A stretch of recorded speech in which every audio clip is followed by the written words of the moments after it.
안녕하세요. 어느 회사의 현직 전산팀장 맨날 수리아입니다. 10년차 전산실 노하우로 PC 고장 수리부터 윈도우 꿀팁 등을 만드는 채널입니다. 이번 시간에는 디스크 도킹 스테이션에 대해 알아보겠습니다. 일단은 이 도킹 스테이션이라고 하는 이 장비가 별도로 있어야 하는데 설명란과 댓글에 링크를 참고해 주시면 되겠습니다. 이 장비의 용도는 크게 세 가지가 있습니다. 첫 번째, 여기에 이렇게 하드디스크를 꽂거나 이런 SS를 꽂고 PC랑 연결한 다음에 이런 식으로 D드라이브나 백업용으로 쓰는 경우, 이거는 계속 이렇게 쓰기엔 좀 나쁘겠죠. 두 번째, 컴퓨터가 고장났는데 중요한 데이터가 많아서 꼭 살려야 할 때 컴퓨터에서 이런 식으로 하드디스크를 똑 떼가지고 여기에 꽂고 다른 PC에 연결하면 그냥 일반 USB처럼 열 수 있습니다. 이런 경우가 많지는 않지만 급할 때 없으면 아주 난처하죠. 이렇게 기존 하드디스크를 떼가지고 다른 PC에 급하게 연결하는 건 이런 경우가 있죠. 첫 번째, 거의 모니터가 안 켜지거나, 두 번째, 각종 에러가 뜨면서 부팅이 안 되거나, 세 번째, 컴퓨터나 노트북 전원이 안 들어오거나, 윈도우 암호를 잊어버려서 바탕화면에 못 들어갈 때, 이럴 때 써먹으시면 아주 좋겠죠. 모니터 문제랑 암호 분실은 이 영상들 참고하시면 되겠습니다. 마지막 세 번째, 하드디스크를 복제할 때, 이거는 거의 이런 하드디스크나 이런 2.5인치 기존의 노트북에 있던 하드디스크를 이런 SSD로 업그레이드 할 때 많이 사용합니다. SSD를 추가로 장착해서 부팅하려면 윈도우를 새로 설치해야 하는데 경험이 없으신 분들은 너무 어렵고 기존의 프로그램이나 데이터도 새로 깔아야 되니까 일단 너무 귀찮죠. 그래서 그런 번거로움 없이 기존의 하드 자체를 SSD로 통으로 카피할 수 있는 장비가 바로 이겁니다. 참고로 윈도우 10을 새로 설치하시려면 또 이 영상 참고하시면 되겠습니다. 윈도우 말고 문서나 사진, 영상들을 2차 백업할 때도 이렇게 윈도우에서 컨트롤 CV 하는 것보다 훨씬 빠릅니다. 그래서 이번 영상에서는 이 모든 기능을 굵고 짧게 소개해드리겠습니다. 사실 기본적인 기능은 딱 두 가지예요. 첫 번째, 디스크를 그냥 이렇게 USB처럼 인식하는 기능. 두 번째는 디스크를 이렇게 복제하는 기능. 나머지는 응용하기 나름이죠. 하지만 이 기능을 사용하기 전에 반드시 알아야 하는 기초 사용법을 알려드릴게요. 먼저 이 도킹 스테이션에 전원 케이블 그리고 USB를 꽂아줄 겁니다. 여기 보시면 USB 포트가 파란색이죠. 이거는 USB 3.0 포트라서 기존의 검은색 USB 2.0 포트보다 10배나 빠릅니다. 하지만 이거는 컴퓨터나 노트북 쪽에도 똑같은 파란색 3.0 포트에 꽂아주셔야 제 성능을 낼 수 있어요. 저 같은 경우에는 만약에 이런 쪽은 검은색 포트죠. 대충 봤을 때. 그리고 반면에 이렇게 옆면을 보시면 파란색 3.0 포트가 돼 있죠. 서로 파란색이어야지 서로 3.0이 되는 거라서 제 성능을 낼 수 있습니다. 한쪽이라도 검은색에 연결이 되면 2.0으로 인식되기 때문에 10배 빠른 속도는 적용이 안 되죠. USB랑 전기를 꽂고 오겠습니다. 그 다음에 여기에 일반 데스크탑의 3.5인치 하드디스크나 이런 2.5인치 하드디스크 또는 SSD를 띄울 수 있는데 슬롯 모양을 잘 보고 꽂아 주셔야 됩니다. 여기 보시면 넓은 쪽이 있고 좁은 쪽이 있죠. 이쪽도 도킹 쪽도 보여드릴게요. 이렇게 보시면 속에 지금 넓은 쪽이 있고 좁은 쪽이 있죠. 그러면 이쪽도 이렇게 해서 꽂아 주시면 되겠죠. 이렇게 생긴 M.2 SATA SSD 모양은 여기에 바로 꽂을 슬롯은 없고 대신에 이렇게 생긴 2.5인치 컨버터 안에 꽂아서 이 도킹에 꽂아야 합니다. SATA 포트로 컨버팅하는 장비인 거죠. 이렇게 모든 케이블과 디스크를 다 꽂은 다음엔 이 도킹 뒤에 있는 전원 버튼을 ON으로 켜줄 겁니다. 뒤를 보시면 여기 일자가 들어가게 눌러줍니다. 이렇게 되면 드디어 전원이 들어오죠. 그리고 여기를 보시면 이제 디스크가 인식되는 모습을 볼 수 있습니다. 이렇게 해서 올라오고 있죠. 이렇게 하면 기존에는 C 드라이브가 있었는데 E, F, G가 생겼죠. 여기 이제 기존의 데스크탑에서 인식됐었던 시스템 요약 쪽은 윈도우 쪽, 300기가는 C 드라이브, 이쪽에 600몇 기가는 D 드라이브처럼 사용을 했었던 거죠. 이렇게 그냥 USB처럼 인식이 되는 모습을 볼 수 있습니다. 그리고 웬만하면 이 전기가 들어와 있는 상태에서 디스크를 뺐다 꼈다 하지 마시기 바랍니다. 쇼트나 에러가 생길 수 있으니까 이 뒤에 전원 버튼을 반드시 오프한 상태에서 디스크를 빼시거나 삽입하시기 바랍니다. 드디어 이제 기능편입니다. 예를 들어 데스크탑이 고장나서 안 켜질 때 데스크탑을 분해해서 하드디스크만 이렇게 똑 뗀 다음에 방금 보신 것처럼 그렇게 연결해 주시면 됩니다. 그러면 아까처럼 이렇게 D 드라이브처럼 인식이 되는 거죠. 그 폴더에 들어가셔가지고 이렇게 과거의 C 드라이브였던 그런 폴더에 들어가셔서 나의 소중한 자료들을 이런 임시 노트북이나 USB를 하나 꽂아서 그곳에 카피하시면 되겠죠.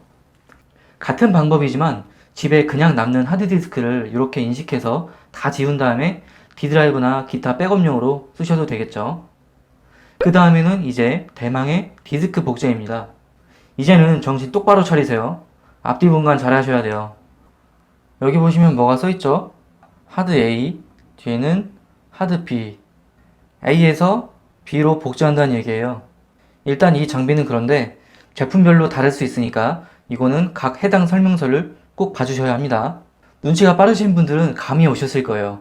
만약 여기 A에다가 새로 산 SSD를 꽂고 뒤쪽 B에다가 기존 하드디스크를 꽂으면 어떻게 될까요? 돌이킬 수 없는 상황이 옵니다.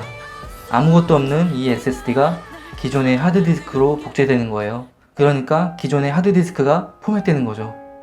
그래서 반드시 A에는 원본 디스크를 꽂고 B에는 타겟 디스크를 넣어야 제대로 복제가 되는 겁니다. 그리고 하나 더, 원본 디스크의 용량보다 타겟 디스크의 용량이 작으면 안 되겠죠. 코끼리를 냉장고에 넣을 수는 없잖아요. 예를 들어 원본 디스크 1TB 중에 400기가를 쓰고 있다면 타깃 디스크는 최소 400기가여야 한다는 겁니다. 그러면 500기가나 1테라 디스크를 구매하시면 되겠죠. 그리고 용량만 맞으면 디스크의 종류는 상관이 없습니다. 하드디스크에서 하드디스크로 복제하든 SSD로 복제하든 M2로 복제하든 서로 반대가 되든 가능합니다. 하지만 SSD는 현재 240기가도 대충 5만원 정도로 부담이 크기 때문에 기존 하드디스크의 용량을 좀 정리하셔야겠죠. 사진이나 동영상 같은 건 SSD가 아닌 별도의 외장 하드에 보관하시는 걸 권장드립니다. 자, 지금부터 디스크를 복제하는 방법을 실제로 보여드리겠습니다. 현재 이 노트북에는 1TB에 2.5인치 하드디스크 한 개만 꽂혀 있습니다. 그 데이터들을 여기 SSD에 복제를 할 건데요. 복제가 될까요? 가능합니다. 왜냐면 이 1TB의 하드디스크는 현재 파티션은 300기가에 630 정도로 잡혀 있고 실제 용량은 D 드라이브는 아예 쓴 게 없고 C 드라이브 300 중에서도 이렇게 속성에 가보시면 사용 중인 공간 38기가죠. 그러니까 1테라지만 사실은 40기가도 안 쓰고 있는 거예요. 그 40기가 정도의 데이터를 256기가 SSD에 당연히 복제가 가능하죠. 그러니까 전체 용량보다는 실제 데이터 용량으로 대조하시면 되겠습니다. 반대로 말하면 예를 들어 이 디스크에 저장된 용량이 300기가다. 그러면 이 256기가 SSD로 복제가 안 되겠죠. 그리고 이 화면은 복제 전후를 인증, 비교하기 위해서 좀 찍어놨습니다. 바탕화면에 보시면 이것저것 파일들이 많죠. 엑셀이나 파워포인트, 동영상들, 한컴, 그리고 제어판에도 이런 정도로 리스트가 있습니다. 이따가 복제 후에 이 창을 다시 한번 띄워서 비교를 한번 해보겠습니다. 그러면 지금부터 이 노트북의 디스크를 해체해서 여기에 꽂고 이 SSD로 복제를 하겠습니다. 이때 이 복제를 할 때는 컴퓨터 연결이 전혀 필요 없습니다. 어쨌든 이 장비에 이런 식으로 디스크를 두 개를 꽂고 앞에서 뒤로 복제하는 것이기 때문에 굳이 PC 연결은 필요가 없습니다. 저 같은 경우에는 이 시드룸 멀티부스트의 2.5인치 디스크를 꽂아서 사용하는 형태였습니다. 그래서 이 디스크를 뽑아서 여기 꽂은 다음에 이렇게 꽂힌 SSD로 복제를 할 겁니다. 혹시 이 멀티부스트를 사용하는 방법을 좀 더 자세히 알고 싶으시다면 이쪽에 알림카드 참고해 주시기 바랍니다. 현재 구성이 딱 이 도킹 스테이션 장비 하나만 세팅이 되어 있죠. 뒤에는 파워 케이블 하나만 연결이 되어 있고요. USB는 뽑았습니다. 그러니까 PC하고는 연결을 안 하셔도 돼요. 아까 중요한 게 뭐라 그랬죠? 이 앞에 쪽에 하드디스크 A 쪽에는 원본 디스크를 꽂으시고 뒤에는 우리가 복제하려는 타깃 디스크를 넣어야 한다고 말씀드렸습니다. 다시 기존 하드디스크 그리고 타깃 디스크인 SSD 이렇게 앞뒤가 맞아야 돼요. 그렇게 해서 한 번 더 이렇게 꾹꾹 확인을 해주시고 그 다음에 뒤에 전원 버튼을 눌러줍니다. 여기 일자 클릭이 아니라 눌러줍니다. 그러시면 불이 들어오죠. 그렇게 하고 그래서 조금 인식되는 시간이 있으니까 한 10초 정도 기다려주고 그 다음에 이제 진짜로 복제를 시작할 겁니다. 여기 보시면 클론이 써있죠. 복제하기. 그리고 좀 더 가까이 보시면 여기가 하드 A가 써있고 이쪽이 25%, 50%, 75, 100%. 하드디스크 B. 그러니까 이걸 누르면 이게 색깔이 들어오면서 이렇게 시계 방향으로 돌을 거예요. 자, 이제 클론 버튼을 누르겠습니다. 그 전에 여기 하드디스크 A와 하드디스크 B에 불이 들어온 걸 확인한 다음에 클론 버튼을 4초 정도 눌렀다가 떼시면 꾹 1, 2, 3, 4. 그러면 이렇게 이제 녹색 불과 빨간색 불이 왔다 갔다 하면서 클론 모드가 시작되는 화면을 볼 수 있습니다. 그러면 좀 더 가까이 보시면 여기 이제 25%, 50, 75, 100%가 있죠? 이따가 100%까지 다 끝나면 다시 한번 윈도우를 켜서 인증을 해볼 겁니다. 현재 1시간 정도 지난 모습입니다. 지금 한 75에서 100% 사이에 빨간 불빛이 깜빡깜빡거리고 있죠? 자, 드디어 디스크 복제가 끝났습니다. 밑에 클론 쪽에 색깔을 보시면 약간 주황색 불빛과 녹색 불빛이 이렇게 해서 멈춰있는 상태죠. 이렇게 해서 이제 디스크를 뽑아서 한번 잘 부팅이 되는지 바탕화면이 원본과 똑같은지 테스트를 한번 해보겠습니다. 그래서 이제 전원을 끄고 디스크를 뽑은 다음에 PC에 연결해서 테스트를 한번 해보겠습니다. 자, 일단은 이 뒤에 꽂혀있던 복제를 당한 디스크를 이 노트북에 꽂아서 부팅을 하고 있습니다. 현재 부팅이 잘 되고 있죠. 이거는 아까 우리가 복제를 했던 원본 디스크입니다. 일단은 아까 보셨던 바탕화면의 아이콘들이 그대로 다 있는 모습을 확인할 수 있습니다. 그리고 인터넷을 켜보겠습니다. 네, 일단은 제가 복제하기 전에 설정했던 와이파이의 어떤 아이디나 비번까지도 다 그대로 복제된 모습, 그리고 아이콘은 그대로 다 올라와 있죠. 프로그램들. 내 PC를 한번 보시면 아까 우리가 설정했던 C 드라이브 그리고 용량을 보시면 오른쪽 마우스에서 속성 이렇게 누르시면 38기가, 아까 우리가 봤던 그 원본 디스크의 용량과 똑같죠. 자, 이렇게 해서 디스크의 복제가 완벽하게 이루어진 모습을 확인할 수 있었습니다. 저는 10년 이상의 전산실 노하우로 PC 고장 수리부터 윈도우 꿀팁 등을 이렇게 영상으로 만들고 있습니다.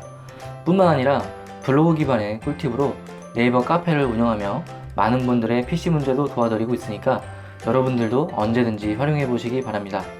이상 구독했더니 전산 팀장이 되는 채널 맨날 수리아였습니다. 감사합니다.